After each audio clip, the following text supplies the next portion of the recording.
Okay, guys, so just finished level 5.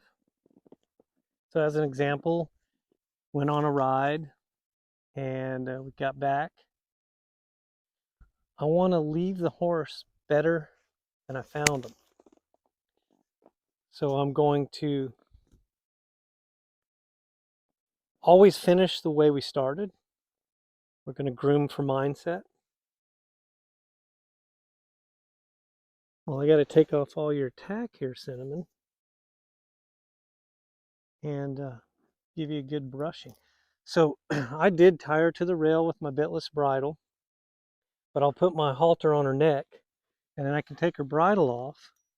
And if if I were to need to communicate with her, I still have her with the halter. So I'll go ahead and put her halter on, and we'll just leave her on the ground tie. We'll take her tack apart.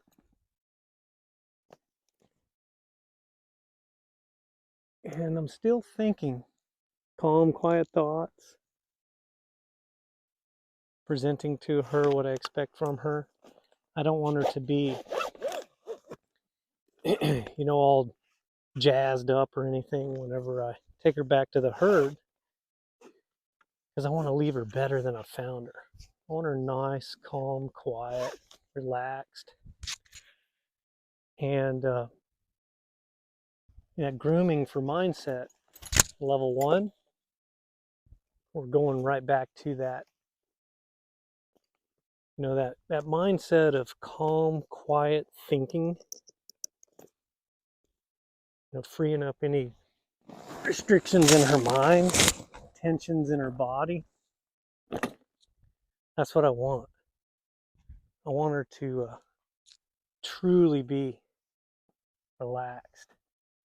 She's like, what's that smell? Another horse has been here and he trimmed his hooves. So I got to become more important than what she thinks is important. I'll just ask her a question. So I'll ask her to back that hoof up right there. Ground tie her again. Let her know, hey, just relax. Here, turn here for the camera. Come here. Come on here. We're on camera today. Yeah, right there. Good job.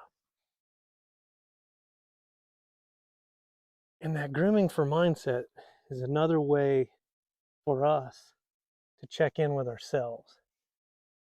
I'll call it reflective thinking, but it's kind of like, how did that session go? How did our time together go? If you don't ever check in with that, and I like to do it when we're grooming, because I definitely want to relax my horse while we're doing this, but if I never check in with myself as far as how did that session go? What were the highlights? What do I want to get better at? What can I do to become better for my horse? What can I do to become better for myself? That's a little bit of what we do after each session anyway. It's going to help you in the long run, because if you never analyze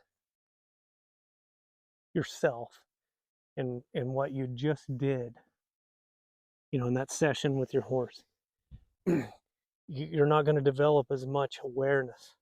And that's the whole point. That's what horsemanship is. We're utilizing techniques to develop an awareness. Because if I'm not aware of what I'm thinking and feeling, what my attitude and my actions are, it's going to be real hard for me to expect anything from her. And she's telling me, like, all but screaming, I want to go back to my horses. Well, that's good. This is good stuff. I want her to want to go back to the herd. So what I'll ask her are specific questions, and then she going out of the frame, I'll just put some pressure here. Pay attention. Come back over here. I know you want to go there. Come back over here. Come back. Good job.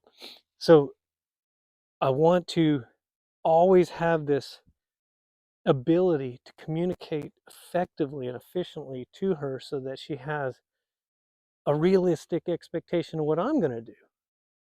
So in reflective thinking at the end of our sessions, it's like, how did it go? What could I have done better? What time frame were my thoughts, my emotions, my attitude, my actions in a pretty good alignment with her to create that relationship I so desire? So she's like, I really want to go to my boys. So I'm going to ask her to come back to the camera. Come here, come here, come here. You're on the ground tie here. See, we're trying to do a video. Good job. Is it perfect? No. That's what this is about. You develop an awareness that it's not going to be perfect. Preconceived notions of how it should go may or may not be. It's imperfect. And that's the beauty of it. Horsemanship is developing an awareness. It's the how, or the process. And at the end of our sessions, I always come right here and do this. Think about, how could I become better? What could I do to think more efficiently and effectively, to monitor myself and what I'm presenting? How can I get a clearer way of communicating with this horse to get the desirable results? Well, after each session, if you don't take a couple of minutes, 3 minutes, however long it took me to groom her, and evaluate that, it's going to be tough to develop as quickly as you'd like. So this is a prime example of level 1 through 5. If you've watched the videos of how it would go, like if you were to come here to our school, I would introduce you to one of my horses, and we would engage in this conversation, and then you would develop an awareness through this interactive system to get these desirable results. Get a deeper understanding of yourself, get a deeper understanding of your horse, allow the horse to get a deeper understanding of you. And the really cool thing is the horse will get a deeper understanding of themselves, because you got to remember, they're in the human element. They would be just fine out there, a wild horse be just fine out there grazing, pooping, swatting flies, but they're here. They're actually getting to be a part of something that they wouldn't have been. And that's a pretty cool thing, especially whenever a person's coming in to transition from where they are to where they want to go. And the horse gets to be the bridge and realizes they are. They're like, hey, I can help you. I see what you need. I can help you. If you're having trouble focusing, I can help you focus. If you're having trouble becoming aware, I can help you become aware. You may have just a flawed system in one little area, and a horse can help you, get a flawless system. If you're having trouble reaching goals in your life, how does the world perceive you? Horses can help you understand what you're presenting and how the world perceives you. You know, Horses are really cool about mirroring us. Sometimes it's I like to call it an accountability partner. It's like, well, I want to be held accountable for becoming better. Will you help me? And they're like, yeah. Of course, she's like, no, I want to go to my buddies. So I'll just move this hip, create a little draw. Good job. And then I'll just pretend to ground tire and rubber. Good job. Am I not giving you enough attention? You don't want me to take attention away from the camera and back on you? Well, hopefully we're still in the frame. You've kind of inched out away from it. But the total engagement with your horse, you can really stay in communication. But me disengaging from the horse to go to the camera, you see what she does. She kind of leaves. So a realistic expectation, I got to present what I expect, observe the feedback, make the changes, present again. 100% engagement. Second I start drifting out of that, going to a camera or thinking about something else, they're going to give some subtle or obvious feedback to help me make changes and become better. These are advanced intricacies of horsemanship. It's so not how do I saddle, how do I get on, how do I kick, how do I turn, how do I go, da da da da. We don't even do that's like minimal. of what this experience is. You know, it's a tailored experience to the individual and the horse so that they can come together in mutual agreement or harmony and have a deeper understanding of themselves in that relationship.